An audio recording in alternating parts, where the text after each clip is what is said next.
Have you ever really stopped and asked yourself, why did I buy that specific coffee or choose that particular car? We all love to think we're in complete control of our decisions. But what if I told you there's a whole hidden world of economics quietly shaping every single choice you make? Well, in this explainer, we're going to pull back the curtain on the fascinating science of you. So let's just dive right in with a huge question. Are your choices really, truly rational? Do you always weigh every possible option to get the absolute most bang for your buck? I mean, we'd all like to think so, right? But the real story, well, it's way more complicated and honestly, a lot more interesting. You know, classic economics has this picture of the perfect consumer. This person is totally rational, knows exactly what they want, knows the price of everything, and just logically picks whatever makes them happiest. It's a nice, neat little model, but it's really just our starting point.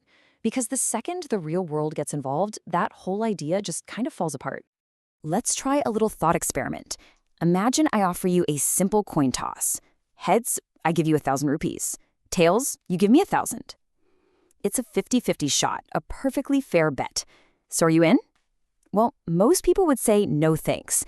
And that simple refusal, that little nope, tells us something huge about how our brains are wired. This little puzzle actually has a pretty grand name, the St. Petersburg paradox. It highlights this weird quirk where we consistently turn down these so-called fair games, which seems completely irrational. But the person who cracked this, Daniel Bernoulli, he realized that when we're faced with these choices, we're not really calculating money. We're calculating something else entirely. And this image shows his big idea perfectly. Bernoulli argued that the value of money isn't a straight line. The psychological hit, the pain you'd feel from losing 1,000 rupees, that shaded area on the left, it just feels so much bigger than the joy you'd get from winning 1,000. And that's the key, isn't it? The fear of loss is just a way more powerful motivator than the hope for gain. And this really gets to the heart of it. We don't make decisions based on the cold, hard numbers, the expected monetary value. We make them based on expected utility. That's just a fancy term for the subjective, personal feeling of satisfaction we think we're going to get. At the end of the day, we're not calculating rupees and paisa. We're calculating feelings. Okay, so we've established our feelings about money are a huge piece of this. But money isn't the only budget we're all working with. There's another, totally invisible resource that runs our lives, one we almost never actually think of as a cost. First, here's the one we all know, the money budget. It's pretty simple. You have a certain amount of income, things cost money, and this line just shows you all the different combinations of stuff you can afford. Easy enough. But here's the budget we always seem to forget about, the time budget. You only get 24 hours in a day. That's it. Every single thing you do, watching a movie, going to dinner, it has a time price. And that invisible clock is just as real and just as strict as your bank balance. So an economist named Gary S. Becker put these two ideas together into what he called a full cost model, and it explains some really surprising behavior. Just look at this. For the person earning $100 an hour, that 6-hour baseball game has a full cost of over $600. The ticket itself is cheap, but their time is incredibly expensive. And all of a sudden, it makes total sense why a wealthy person might say, I just can't afford the time for a baseball game, and then turn around and drop $150 on a bottle of wine. Okay, so now we're budgeting our feelings, our money, and our time. But we can go even one level deeper. When you buy a car, what are you really buying? Is it just a hunk of metal with 4 wheels, or is it something more? And this brings us to Kelvin Lancaster's theory of attributes. His idea was kind of a game changer. He said, look, we don't desire things for their own sake. What we really, truly want are the characteristics, the attributes that those things give us. This totally reframes the way we think about products. Think about that car again. You're not just buying a car. You're buying a whole bundle of different attributes.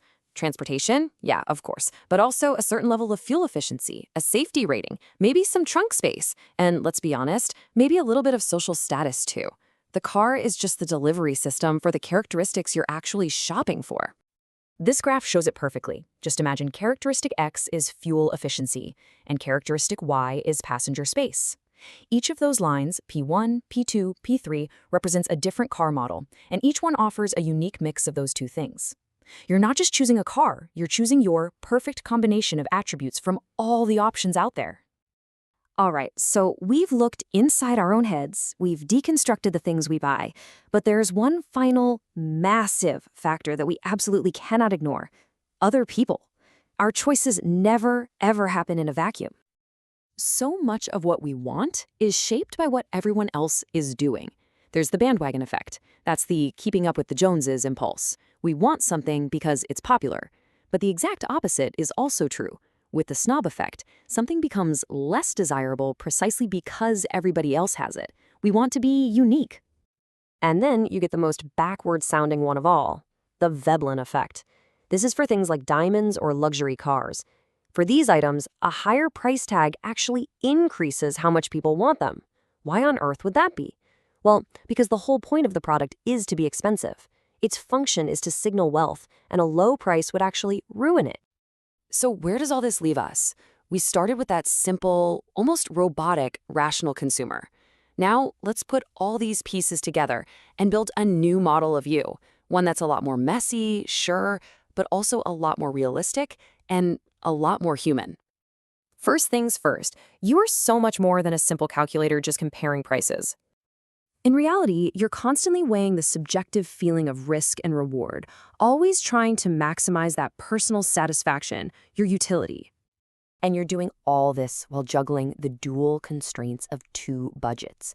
Not just your wallet, but also the clock. You're balancing money and time. And when you're choosing what to get, you look right through the product itself. You're actually demanding a very specific bundle of attributes that fits what you need. And finally, every single one of those choices is deeply social. They're all shaped by the people around you, by trends, and by that constant tug of war between wanting to fit in and wanting to stand out. So the next time you're about to buy something, just take a second. Ask yourself, what's the hidden time cost here? What attributes am I really shopping for? And how much of this choice is truly about me versus the people around me? The answers might just surprise you.